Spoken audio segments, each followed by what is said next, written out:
Bienvenido. Muchas gracias, Carlos, y por tu intermedio también un saludo a toda la teleaudiencia de TV Perú.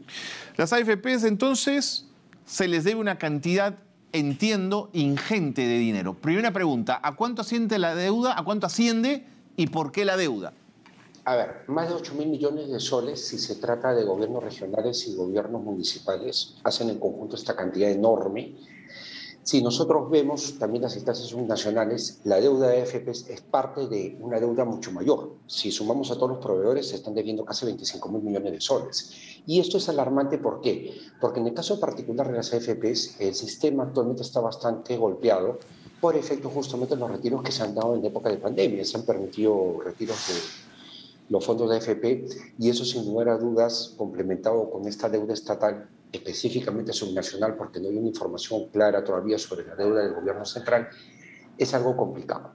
Los gobiernos regionales son los que más están debiendo a las AFPs, más de 5.000 millones de soles, versus los gobiernos locales que están alrededor de 2.800 millones de soles aproximadamente.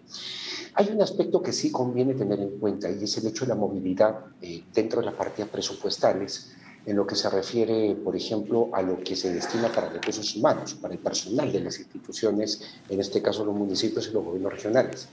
Se puede permitir, por ejemplo, el pago de bonos y no el pago de AFPs, y es un tema presupuestal que merece un análisis a detalle, de tal manera que se pueda evitar hacia futuro que esta deuda se vaya incrementando, porque es una deuda que no tiene un año, tiene varios años. Claro, claro. Ahora, ¿se les ha ofrecido a los gobiernos regionales y a los gobiernos locales la posibilidad de una reprogramación de sus deudas?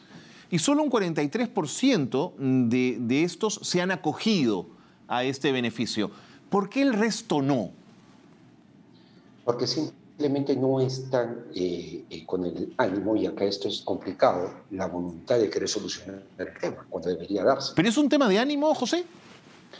La verdad de las cosas, en los gobiernos subnacionales nosotros podemos advertir una serie de falencias. Lamentablemente, en lo que se refiere a la ejecución del gasto, deja mucho que desear a veces cómo se destinan los recursos. Esto daría pie a que creo que intervenga la Contraloría cuanto antes y pueda advertir el por qué no se está dando esta posibilidad de reprogramación con el resto de ese 57% de gobiernos subnacionales que están en pendiente. José, ¿se ha podido hacer un cruce si la mayoría de los gobiernos regionales y locales deudores están ubicados en zona de pobreza? Digamos, no es excusa porque hay una retención del dinero que debe pasar a la AFP, pero me preguntaba de pronto por eficiencias o ineficiencias en la recaudación de ese dinero y en la entrega a la AFP como posibilidad, para entender esto. Bueno, esto es algo transversal, por si acaso, y acá hay un detalle que es importante tener en cuenta. Cuando me refiero a la transversalidad, es que es un problema nacional. O sea, todos los gobiernos subnacionales, en general, tienen algo que también existe, creo que en el promedio de la sociedad peruana, y es la idea del corto plazo. O sea, no hay una cultura a largo plazo como la que, digamos, podemos tener algunos connacionales que medimos por lo que puede ocurrir hasta la vejez. La gente prefiere, en rigor, o sea, algo más inmediato, e incluso al momento en que se hace un pago de algún tipo de bono, por ejemplo, en un UGEL, algún tipo de pago que se puede hacer excepcional a los maestros, esto se hace pensándose muchas veces en echarle mano a este tipo de recursos, que son los recursos de las AFPs. José, y en ese mismo sentido, y quizás esto sea importante para los pensionistas que ya dependen de las AFPs, si este dinero no ingresa, ¿puede peligrar el pago de las pensiones? Bueno, es que en verdad depende de los depósitos que cada uno tiene de manera individualizada. Yo no lo veo por el lado de la AFP, lo veo por el lado de la ONP. O sea, la ONP es un solo fondo. En las AFP son fondos individualizados. Sí, claro. Yo lo que creo es que vamos a tener personas con fondos descapitalizados, individualizados, que van a tener problemas previsionales en ese futuro por el impago de las instituciones, en este caso municipios y gobiernos regionales que no pagan las cuentas de AFP. José, entendiendo la coyuntura que nos has planteado, también me quiero poner desde el otro lado. Por ejemplo, ayer un pequeño empresario me mostraba una sentencia judicial que le había, en un proceso que le había impuesto una AFP para el pago necesario de los aportes. ¿Sabes cuánto era el pago? 123 soles, José.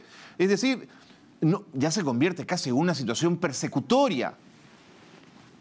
Es que en verdad todo lo que es el sistema previsional tiene esa característica.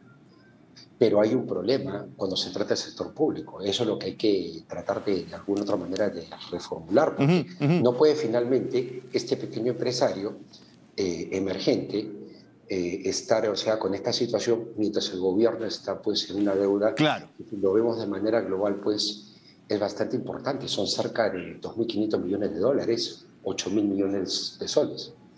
Ahora, hay una comisión multipartidaria del Congreso, José, que ha propuesto un organismo estatal que se encargue de recaudar, ¿no es cierto?, para el sistema de pensiones. Ahora, me preocupa que el deudor sea al mismo tiempo cobrador. No sé si esto tiene algún sentido, José.